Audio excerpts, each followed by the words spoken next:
All right, so let's see what we got. All right, I'm actually recording this, so this is good. All right, so Netsparker. We're working with Netsparker now. We're going to move on to also doing scans of operating systems while we're here today. All right, so you're going to get 2 videos out of today. One for Netsparker and one for Nmap.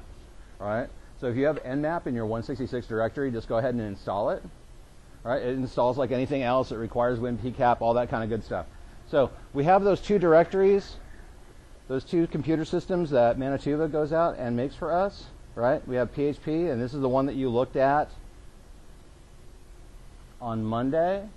But what I want to show you is the difference between that and the Windows ASP.NET one, right? So our URL for this is http://asknet.testsparker.com, aspnet.testsparker.com, all right? So we can aim our Netsparker at this. We want to do the full scan, we want to see what we've all got, and then we just go ahead and we click on Start Scan like we would with anything else, right? And then it goes ahead, it does its thing, tries to figure out what's going on, and it goes out, resolves the domain name. Remember, how many concurrent connections do we want? Between 3 and 6. 6 is a little aggressive. If you move it up to 100, it's like, oh my God, you're going to overwhelm their web server unless it's a really well-built web server with a lot of load balancing, right? So you have to kind of think about it when you're doing this. You kind of want to slide in underneath their radar.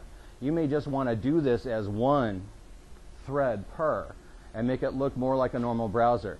The other thing that Netsparker does is it leaves a lot of footprints behind. Remember, it will drop into the access logs that Netsparker, blah, blah, blah. And so the person doing the security of that website who may be looking for malicious hacking activity may actually then turn around and go, Netsparker, why is someone scanning us? And then go back and try to figure out where the original IP address came from. And once they have the original IP address, we got to call down to Highline, and then Highline comes and talks to me. And then what does your instructor do?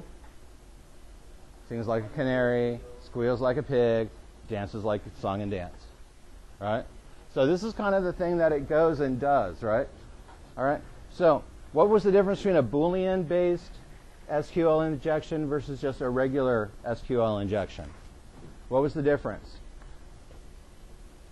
Anybody remember what the difference was between Boolean and regular? All right, Boolean is a true false. So if you do Q equals question mark search.php, right? And you want to say show everybody in this database or 1 equals 1, that's a Boolean because that will always show true because 1 always equals 1. There may not be an admin user, but 1 will always equal 1, so it will drop the entire contents of that database right to your screen. So that's Boolean, true or false. And 1 equals 1 always evaluates as true, right? And then if it's just a regular SQL injection, it means it actually answers back to more complex queries, right? So there's other ways of getting this thing to do stuff that you may not want it to do, right? Now the good part about a tool like this is that it will kind of tell you that if you have the standard or professional, which we don't, right, they will kind of tell you how to fix these things, all right, and that may be the one thing that your programmer needs when you're doing this. They may not have a clue what you're talking about, and if your programmer doesn't know, then it's on you to let your programmer know how to fix it, and that's a relatively easy thing to do. It's just a real quick search, find out what their technology they're using. So if it's ASP, how do you fix SQL injection errors in ASP.NET, right? But your programmer may not have any idea what you're talking about. Your web manager may not have any idea what you're talking about. So the one thing you always want to make sure you do is not just point out that there's an issue, but here's how you fix it, right? And that's really the hallmark of a really good security engineer in the industry. It's not just saying there's something broke, because there's always going to be something broke, but it's how do you fix it? Right? It's the same thing with your car. It does you no good to have someone tell you your taillight's broke, right? It's a 57 Chevy. You want to know where do you get that taillight so you can go get it fixed, right? Do you want it 3D modeled and printed, or do you want to try to go find the original part for about $1,000, right? So it's the same kind of concept. You just don't tell someone their car's broke because that doesn't help them, right? You want to say, oh, I hear that knocking in the engine. That sounds like your timing's off, right? Same thing with web programming. Hey, you've got SQL injection, and here's how you can fix it. Right? So when they've got something like this, right, browse, view, or HTTP, one of the things that you can do is go ahead and see if it will actually open up in the browser, right, to see where it kind of goes with. So this is their internal site, right, and I don't really want to do their plugin. I'm not going to enable anyone's plugins, especially if I'm going to their site and it's designed to be hacked. That's generally a bad thing, right? So if you go to a site and it's been hacked and they want you to open up a plugin, just don't do it, right? Because that's generally a bad thing. But you can go ahead and you can right-click on these and then go ahead and open them up in the browser and kind of see how they go, if they actually do go, right? And see where they actually work and all the rest of it. The bad part is that it opens up default in Internet Explorer. So when you see something like a sitemap, right, what this tells you is a little bit more about how this website works, right? So we know that we have asp.net.testsparker.com, right? But now we have a link off to someone else. So if we were authorized by this company to actually go and do something else, that would be an interesting site to go take a look at. Because what is the DB editor, right? Database editors can usually be fun, right? But we're not authorized to go here. So we kind of have to leave that, and that's one of the big things about security engineers. If you go past your legal authorization, the company can get really, really upset with you and then say, well, you exceeded your authority and you brought down my entire computer network, so I'm going to send you to jail now, right? And don't think that it doesn't happen. There's actually been people that have had their CISSPs stripped from them, their credentials stripped from them for going past authorization. So this is a real big issue, right? Because you can lose everything. All right. And how much fun is the federal pen? It is. You think it's fun. Okay. It's not fun. Unless you like stainless steel concrete, right? And then 8 or 9 cops rushing their way into your prison cell every day and, you know, bologna sandwiches for breakfast, lunch, and dinner. Because remember, prisons are what? For profit. All right? So we can't go there. But it is really kind of interesting. If we see other stuff that's got cross-site scripting that goes along with this, this means that I can actually do other stuff with it and make it pop up. Has modified this page to help prevent cross-site scripting. Because this is such a huge issue, right? You can actually kind of go through and see how much of an issue this is. If you really want to see some really interesting cross-site scripting, there's a really good site called xssed.com. Right? And this is like a repository of all the cross-site scripting that we know about on the internet. So we have things like eBay and other stuff. And if you go into the archive, right, you can actually see who's got. So here's one with PayPal. PayPal, what does PayPal do? Besides the fact that I rely on PayPal quite a lot. All right? They handle a lot of money. So here's what the deal is, right? If you do a site-wide search, you can actually get, remember we talked about unicoding, right? So there's all that unicoding, and you can just click on the mirror so you can hopefully see it.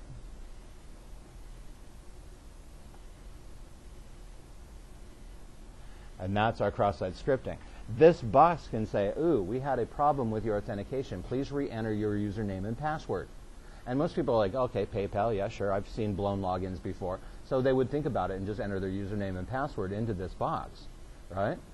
Most people wouldn't think twice about that. But the web is a really interesting place to go, right? It's not just the Wild West. It's sort of like running around during the Middle Ages and trying to figure out which country you actually want to stay into that isn't fighting each other, right? Or it's sort of like watching the Vikings cross over the Sound right towards your village. You know bad things are going to happen, right? Right?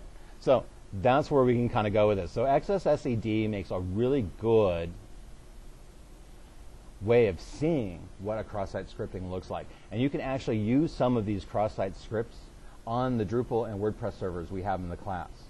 Right? And you can actually play around with that because we're actually going to do a little bit of this. Nokia, how many people use maps.nokia.com, do you think? Right? Not much? Probably not, because everybody uses Google Maps or Apple Maps. They use whatever's done. So again, this could be that whole process where, hey, we're unable to find blah, blah, blah. And then we actually have them pulling a cookie right off of it. Right? And what do cookies contain? Tracking, user IDs. Sometimes they have usernames and passwords. If you look at Facebook and you go through your cookie cache, Facebook drops 4 cookies on your box. 2 of them have your username and password, and while both of them are encrypted, right, that's still kind of an interesting thing. If someone can pull your Facebook cookies out and then spend some time offline decrypting them, getting your Facebook account, and then turning around and putting, hey, I've been arrested in Australia. I need money for bail. Right? We've all seen that. My mom actually got a call from someone claiming to be my son, saying, Grandma, I'm in jail. Can you send me $3 grand? Don't tell Dad. Right? My mom almost fell for that. Right? And when you're in your 80s, $3 grand is a lot of money. Right? But she would have done it for her grandkid, but fortunately she called me first. So thanks, Mom. I'm glad you called me first. I really am. Right? So there's all these things that can go along with it. Right? So again, lots of companies have cross-site scripting issues. It's eBay, it's Amazon. Right? There have been some vendors in Amazon that have actually put fraudulent entries in the Amazon catalog for really cool stuff like Invader Zim Toys, and you go and you click on Invader Zim Toys. Next thing you know, your entire computer is no longer yours. Right? Same thing happens with a lot of other companies. You know, Dolby. How many people here like music? Here's one that hasn't been fixed yet, right? And I mean, now again, PayPal, there's CMS, eBay, Answer Center, Pay to Promote, Wi-Fi, Wattpad. Again, lots of companies have this same issue. So when you see something like this is really kind of important, because if you lose your entire customer database, that's generally bad for business, right? You really don't want your customers' credentials yanked out of the system, because then I'm going to go on a shopping spree with the customer's username and password and inbuilt credit card number. Yes, sir. Actually happened to me. Somebody got hacked and they started buying stuff from me, and I was about to ship it to them. So I was like, oh, I got this ship, and then he never responded, he never paid me. And I was like, oh, Yep. Yeah, exactly. This is, again, it's very common. Yes, ma'am. On the other page, you said some of them were fixed and some weren't. Yeah, if it's a little green check mark, that means it was fixed. Okay. If it's a little red X marks, that means it is still not fixed, as far as they know, right? Because they don't really go back and verify whether it's been fixed or not. You know, you would hope the site owner would go do that. You really would. You know, that is where you kind of fall into that whole idea of what the plans and policies are. With most companies I work for, right, we actually go around and we'll actually see what's in public domain. We'll see if there's anything here at XSSED. There's another really good website called the Exploit DB. It would be. It would be. But the exploit database has also got a lot of really cool stuff in here. You guys have worked with Shodan, so you know what Shodan, so we're going to be looking for their routers, switches, and hubs and other stuff that they have open, right? So we just go ahead and we just do the routine kind of recon, just like you guys did the first week of class. Right? We're just looking to see what they've got. And if they show up in any of these public places as being vulnerable, then that's a really important finding for us. So we go ahead and we turn that in, and we let them know what they've got. Right? Right? So we've got some really interesting kind of things. We've got a forbidden resource. Right? That means access was denied by the web server. So what error code is that if it's denied, forbidden? It's in the 300 series. 300. 500 is server. 300 is redirect. 200 is okay. 400s are problems. So this would actually be a 400 as a forbidden resource. Right? Robots.txt. How much fun can we have with the robots.txt file? Right? User agent all, disallow none. Disallow everything off root. Right? So we don't want Google coming through and taking a look at it. Do you guys remember about the crossdomain.xml file? Right?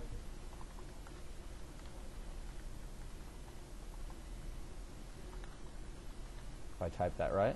Right? So remember, this is who I trust, these are the only people I trust. So when we look at our cross-domain files, right, your robots.txt will work along with that. Right? If you disallow everything off root, that's kind of interesting. So that may be something that you may want to do. And there's ways of ripping an entire website down, because that tells me that they want to keep stuff secret and out of Google. But that can be kind of a bad thing. Right? Then we can actually look at code. So we can actually see what their code looks like. We want to open it. We want to open it. Didn't take it.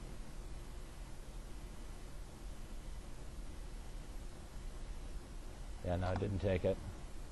So, but we can actually look at their code. So if they're writing their own code, right, we can actually go back through and check their JavaScripts locally and see if there's flaws and errors that I can remotely exploit. So that's basically how this works. We know they're working on IIS because IIS will work with ASPX.NET only, right? There's some Linux flavors to this. So like you have Silverlight, there's Moonlight, same thing with some ASPX implementations on a Linux server, which can really screw up your hacker, by the way, because they'll see ASPX and they'll think, oh, it's a Windows box, and start throwing a bunch of Windows attacks at a Linux box, which will not work, all right? So it kind of makes sense a little bit more, right? Right? So if we go back then and we take a look at our internal,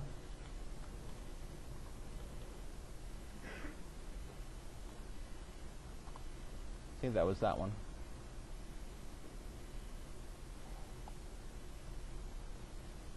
All right, and we look at our version of WordPress, right? We have a really old version of WordPress here on our internal server, right? So we looked at the Drupal server on Monday. We're looking at the WordPress server today. So if we have an out-of-date version of Apache 229, what is the first thing we go to? We check the National Vulnerabilities Database. That is correct, sir. That is awesome. All right. So CVE. The National CVE will tell you all the flaws that are known about that particular service and that brand. Once you can narrow down the footprint so you can actually see what you've got to work with, then you're in pretty good shape. Same thing with PHP, right? We go to the National CVE, we check it out, we see what we got. There's a register page. So if I go and I register myself, can I go ahead and register myself an account, right? And that's the question, because if I can, well then what can I get away with as just a regular subscriber? If I can post things, can I post malicious script or malicious code? Right? Because if I can post a comment that says, hey, check out my really groovy site, evil.com, right? Or mini-me, mini-minions, whatever you want to call it, right? You just redirect someone off to a site that's going to automatically own them. Right? So if I can do these things, then other people are going to do these same things, right? Anybody here ever gone to a bulletin board that's full of spam? You know, they're selling stuff right and left, Viagra and whatever, right? All these things. It's because people can. Right? It's fairly straightforward on how to do this. So outside of that, though, this really isn't that vulnerable website. You'd actually want to look at the Apache side of it, right? And so your only real two hooks are a register and login page. If I can register, what can I put into those comments? Can I put malware into those comments or redirect someone off to a website that's mine that will make more sense for them to go do evil things with, right? Or is there a hook in Apache or a hook in PHP so that I can go around and use my uber hacking skills to go out and take out that version of PHP and get a shell on the box? But you got to remember, if you get shell on the box through Apache, you're going to be working as the Apache user, right? So if you can't get to things that you want to get to, then you have to escalate your privileges on that Linux box so you can become root, right? And then what kind of shell does Apache usually have? It has none, right? So you've got to really think about the context of the user that you overtake when you go into a box. So knowing how stuff works upside down and sideways usually will help you out quite a bit. Right? You really want to understand how these technologies work and spend a lot of hours working on what's my permissions, who can I be, how do I elevate permissions and all the rest of it. So the Apache box is kind of a tougher nut to crack. Right? The WordPress box is a little bit tougher than the Drupal box. And you guys all crashed that Drupal box on Monday, and that was honking awesome.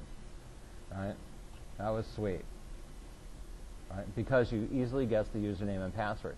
Can you do the same thing with the WordPress one? No. So the WordPress is not student and password. No. So now we need to figure out what all's up with that, right? So it kind of makes sense on how Netsparker can kind of show you a path, a way to figure out what your attack's going to be. We've reconned, we found out the company's vulnerable. We run a security scan. We now know where the flaws are. We can now start planning our attack once we know what the issues are. Right? Kind of makes sense? Kind of, sort of, maybe? Okay. So there's another chunk of software, Nmap. Anybody here familiar with Nmap? Nmap. So let me go ahead